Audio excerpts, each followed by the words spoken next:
L'une des phrases que j'entends le plus venant de la part des adultes quand on parle de musique, c'est « Ah, j'aurais adoré apprendre le piano étant plus jeune, mais maintenant c'est trop tard, dommage ».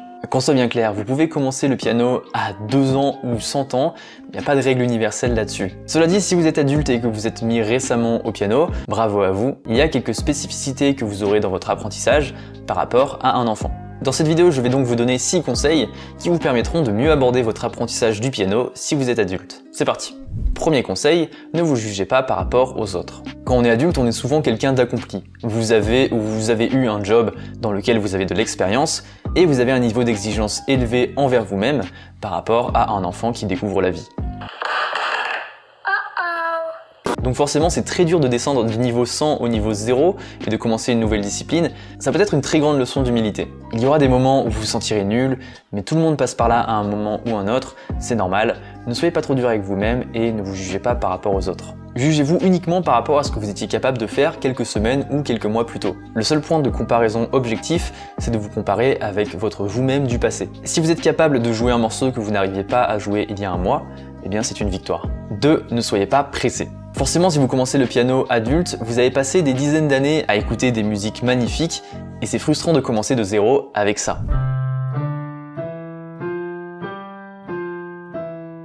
Soyez donc sûr de bien ralentir la cadence et de construire des bases solides, parce que ce sont ces bases qui vous serviront de fondation sur lesquelles vous allez apprendre de nouvelles choses. Par exemple, quand vous faites cet exercice de débutant, c'est important de vous concentrer sur chaque mouvement, sur le fait de jouer chaque doigt au même volume, de jouer les doigts en même temps. Ce qui m'amène au point numéro 3, apprenez les bases. Il peut être tentant quand vous apprenez sur internet en tant qu'adulte de chercher à jouer des choses trop complexes pour vous. Et les outils comme Synthesia, c'est très sympa, mais ça donne l'illusion d'être capable de jouer des choses qui sont objectivement trop dures quand on commence le piano. Et surtout, ça ne vous fait pas vraiment comprendre ce que vous jouez. Vous allez apprendre des choses par cœur, puis vous les oublierez, et puis à chaque fois que vous voudrez apprendre un nouveau morceau, vous devrez tout reprendre depuis zéro. À la place, et je sais que c'est moins sexy, privilégiez soit un apprentissage avec des partitions si vous souhaitez apprendre le piano classique, ou avec un système de grille d'accords si vous êtes plutôt intéressé par la pop, le rock, le blues ou encore le jazz. Renseignez-vous donc un minimum sur la théorie musicale, les gammes, les accords, les intervalles, tout ce que ces termes barbares veulent dire. Rien compris moi. C'est ce qui vous permettra de comprendre ce que vous jouez et vous progresserez beaucoup plus rapidement, vous apprendrez beaucoup plus rapidement des nouveaux morceaux.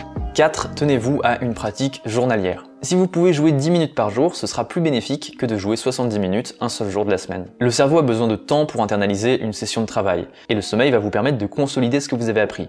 Et les jours qui suivront, vous pourrez continuer à avancer. D'ailleurs, en faisant ça, vous ancrez le fait de jouer du piano comme étant une habitude. Selon la science, il faut 21 jours pour faire d'une pratique une habitude. Donc si pendant 21 jours consécutifs vous jouez du piano, vous considérerez cette pratique comme un besoin et plus comme une obligation. Niveau état d'esprit quand vous pratiquez d'ailleurs, essayez de ne pas voir ça comme étant une contrainte, mais plutôt comme un challenge mental. Personnellement, à chaque fois que je joue du piano, j'ai la sensation d'avoir réussi ma journée, d'avoir fait du bien à mon cerveau, de m'être entretenu mentalement. Un peu comme quand on fait du sport, on se sent bien dans son corps, et bien piano, on se sent bien dans son esprit. Et si vous voyez votre pratique comme quelque chose qui vous fait du bien à l'esprit, ce sera beaucoup plus facile de jouer un petit peu tous les jours. Oh, il y a un moustique. J'ai tout cassé là, j'ai cassé l'ambiance. Moi j'étais dans un mood là, j'étais bien. Qu'est-ce que je disais? Ok, conseil numéro 5, soyez à l'aise avec les erreurs. Mon expérience en tant que prof avec les adultes, c'est que les pianistes adultes sont très gênés de faire des erreurs, peut-être encore une fois à cause de ce haut niveau d'exigence, mais les erreurs sont la source d'apprentissage numéro 1 et on peut tirer énormément de leçons d'une erreur, corriger le tir, et certaines techniques, gammes, licks, passages de morceaux vous demanderont de faire des centaines d'erreurs avant d'être maîtrisé. En France, on stigmatise beaucoup l'erreur et on a une sensation de honte d'en faire, mais les erreurs sont normales, vous devriez y voir une source d'inspiration pour faire mieux la fois d'après.